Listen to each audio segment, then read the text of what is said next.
What's up guys? Good day. Alam kong maganda at pangit ang araw nyo. So yun, gagawa tayo ng deck profile ng Mermail and guides, tsaka one card combo ni Prince. Check nyo lang sa by the end of the video, may gagawin tayo. Then yun, start lang tayo.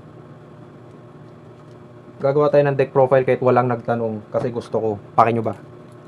Then, of course, 3 copy ng Atlantean Prince. Syempre, ito yung pinaka the best card sa buong Mermail deck. We all know that. Then, dalawang copy ng Heavy Infantry. Some people run this with 1 lang, but I understand them. But I have my own thoughts. Parang mas gusto ko 2 Heavy Infantry. Then, 3 squad, yung bagong support ng Atlantean, which is really good. Pag nakuha siya sa graveyard, special summon ka ng Atlantean or Mermail monster from deck to field. Then, yung isa niya pang effect, cost ka ng card. Lahat ng monsters sa field mo magiging level 7, which is very useful para sa mga rank 7 natin. Then, si Dragoons, the OG boy, hindi once per turn effect. Pwede mo siyang i-abuse unless ma-call by the grave siya. Goodbye ka na, magpaalam ka na sa buhay mo. Then, pagpasensya nyo na yung class A card ko, yung water na barrier statue para pan-lock natin sa kalaban. Pwede nyo siyang tanggalin sa second turn nyo kasi wala lang. Basta tanggalin nyo lang kung gusto nyo. Si Abyss Spike, isang copy lang yung niraran ko kasi ayaw ko siyang madraw. Maraming pwedeng ma-access to since meron na tayong squad sa field kaya isa lang yung nilagay ko. Some people will run this with 2, but I only like this with 1 lang. Then isang Minstrel. My friends ask me kung bakit isa lang yung niraran ko sa deck. Ang explain ko lang is searchable naman siya ni Dragon since si Serpent siya. So no need na kailangan 2 or 3. Then si Gunde, pag na-discard, alam niyo na yan, pag na-discard siya, special summon ng Mermail monster sa grave to field.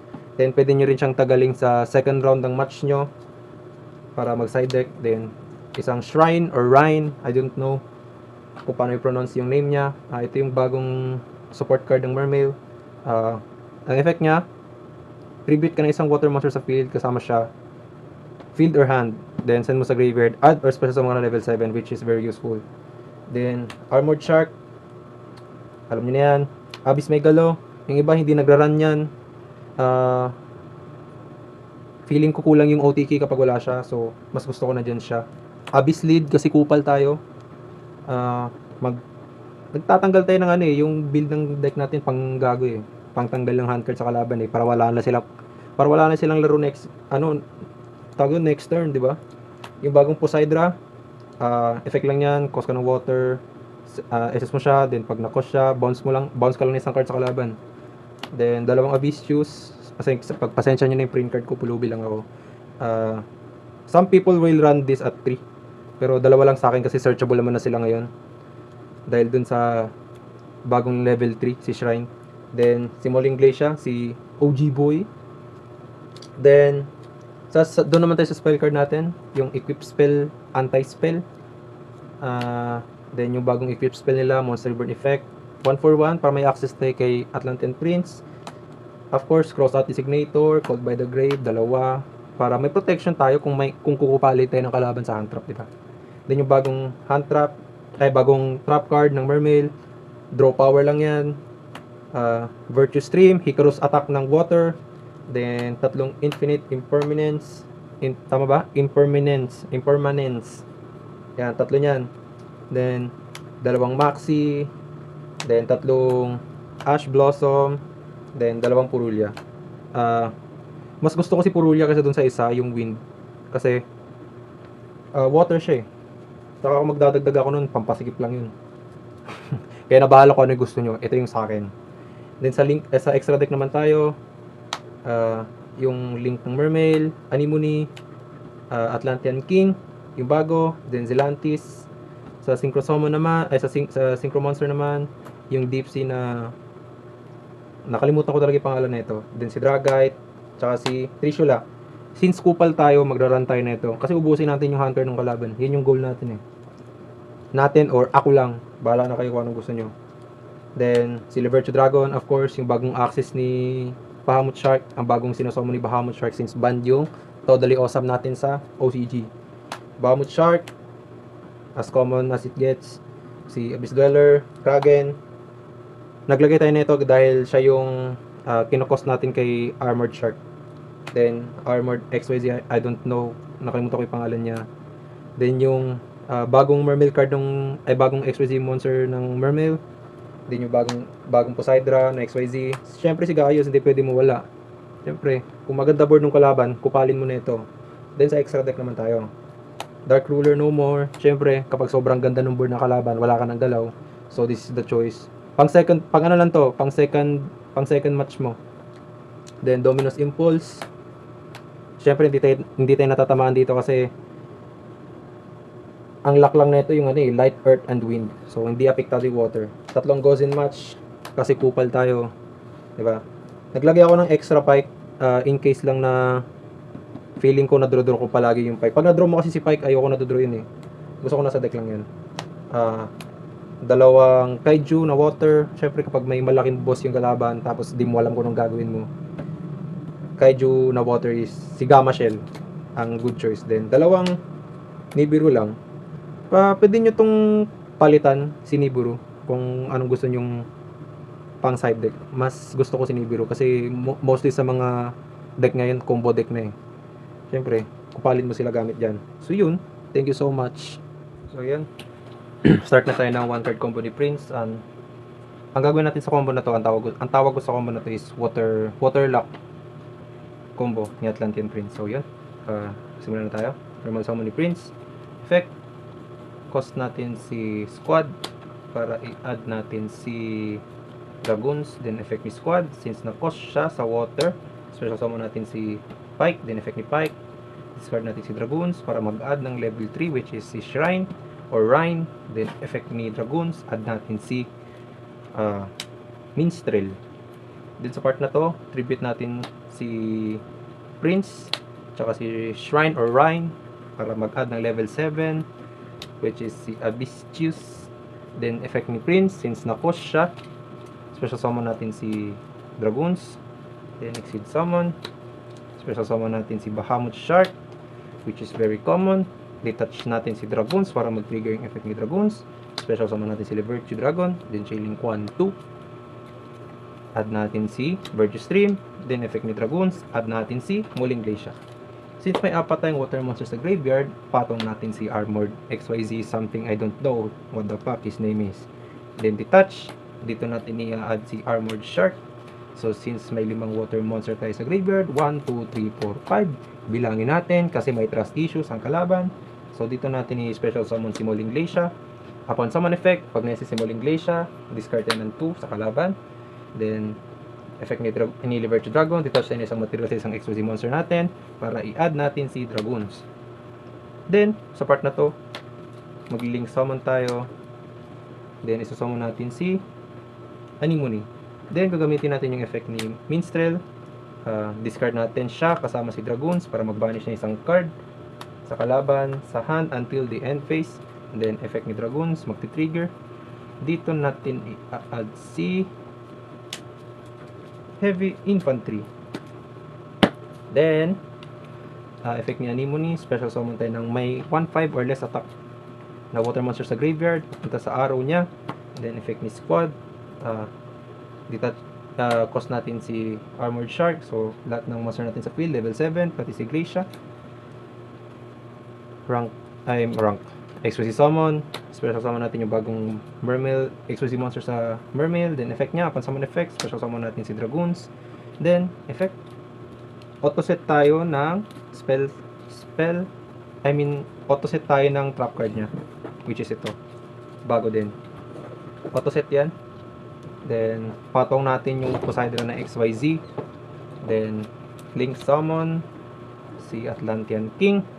Then trigger, since na-send siya sa graveyard, cost natin si Abyssius para mag-special summon ng 3 level 3 or lower water monster sa graveyard. So dito natin yung special summon si Armored Shark, si Prince, tsaka si Minstrel. So kayo na bahala kung gagamitin niyo yung effect ni Minstrel. Pag na-special summon siya, magmimili ata kayo ng 3. nakalimutan ko na. Then effect ni Armored Shark, send natin si Kraken sa extra deck to graveyard para mag-special summon ng level 4 na fish monster sa graveyard. Walang iba kundi si Pike. Then nakalimutan ko, effect pala ni Atlantean King, since may nasend na water monster sa graveyard, add tayo ng Abyss spell na equip card. It's either i-auto-equip mo sa kanya or i-add. Siyempre i-add natin. Then synchro summon tayo gamit si Minstrel tsaka si Pike. Synchro summon natin si Deep Sea something, I forgot his name. Then effect, return tayo ng isang banish card sa kalaban. Then pag nag-resolve, special summon tayo na water monster sa deck, which is si Ice Barrier na water. Ice Barrier, si ano pala, statue, basta barrier statue something. Then, so, sa part pa lang na to, lock na yung kalaban. Hindi na sila makapag-special summon. Kundi, dapat water lang. Then, since tuner tong synchro natin, synchro summon tayo. Dito natin isa-summon si Dragite. So, meron na tayong negation ng spell, kung mangungupal sila. Then, gamitin natin yung effect ng bagong equip spell. Ang effect niya, Monster Reborn lang tayo ng water monster sa graveyard. I know may specific, pero pwede natin i-special summon si Pike. Then, Exceed Summon. Siyempre, dito na natin papalabas si what do you call this? Si Abyss Dweller. So, masasento sa graveyard. So, set natin si Virtue Stream. So, pag nag-pass turn ka, yan, kunwari nag-pass turn ka, meron tayong negation sa graveyard. May pang interrupt tayo sa graveyard, sa field. May pang interrupt din tayo gamit ng Abyss Dweller. Then effect ni Dweller sa draw phase ng kalaban, so patay na yung graveyard nila. Then effect ni Dragoons, add natin yung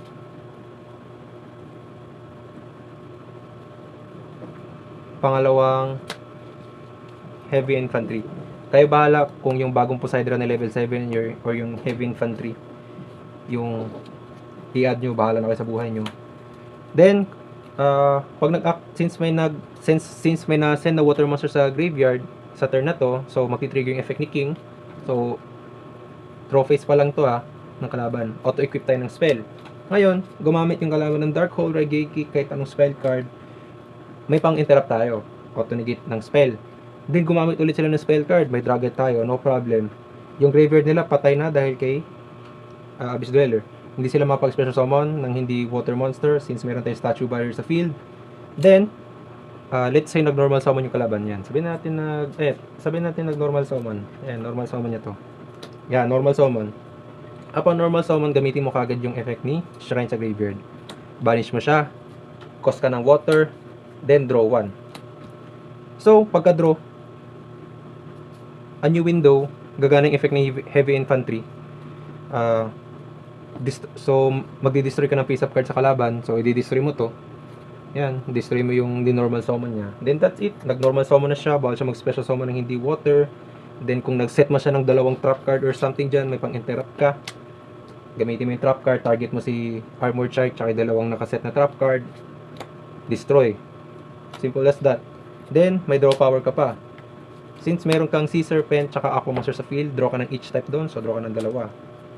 So, maraming pwedeng gawin. Wala nang magagawa yung kalaban nyo yan. Magagalit na lang yan. No, guys. Imagine niyo ito yung hand card ng kalaban Yan. Ito yung isa sa mga gusto kong combo na kinaiinisan ng mga kaibigan ko kapag naglalaro kami. So, yun. Normal summon natin si Prince. Ganun pa din naman yung gagawin natin. Pero, may mga ibang pagbabago lang. Send natin si Squad. Then, add natin si Dragoons. Effect ni Squad. Special summon natin si Spike. Then trigger effect ni Pike. Cost natin si Dragoons. Add ng level 3. Effect ni Dragoons. Dito natin i-add si Minstrel. Then effect ni Shrine. Discard mo. Then add natin si Theos. Then effect ni Prince. Trigger. Special summon natin si Dragoons. Then Exceed Summon. Bahamut Shark as always. Detach natin si Dragoons para special summon si Virtue Dragon. Chainlink 1, 2. Add natin Verdure Stream. Dito din natin i-add si Muling Glacia. So yan. Then XYZ Summon, patong lang natin si Armored XYZ. Detach. Add natin si Armored Shark sa part na to para may pangkos pa tayong water. Then gamitin natin yung wait lang.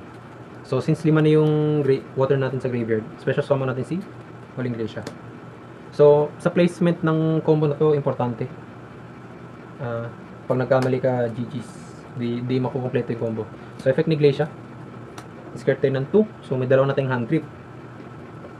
Then effect ni Liberty Dragon, detach tayo ng isang material sa isang XYZ natin. Add tayo ng water monster sa graveyard. So dito natin i-add si Dragoons.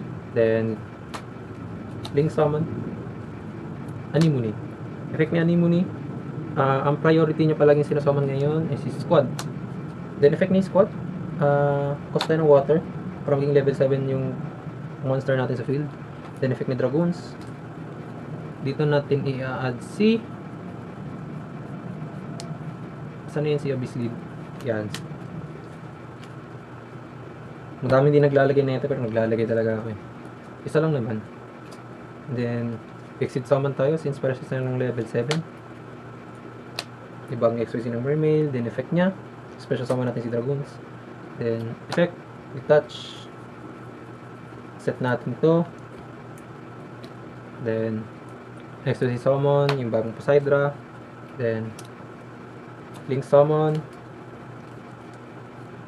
Yan. Then trigger effect, cost, special tayo ng 3, special, tsaka special. Then effect ni Armored Shark, send natin si Kraken para mag-summon ng level 4 na fish. So dito natin yung special summon si Abyss Spike. So sa part na to, dito na natin i-XYZ summon si Abyss Dweller. So sa part na to, magli-link summon tayo. Ay synchro summon pala, I mean Trishula. So banish tayo ng isang hand card, banish din tayo ng isa sa graveyard. So tatlo na yung na-rip natin. Then effect ni King, since may nasin na water monster sa graveyard, add or auto-equip tayo kagad ng Abyss spell. So ito i-add natin. Add lang natin yan. Then special summon natin si Theos, cost natin si Lead.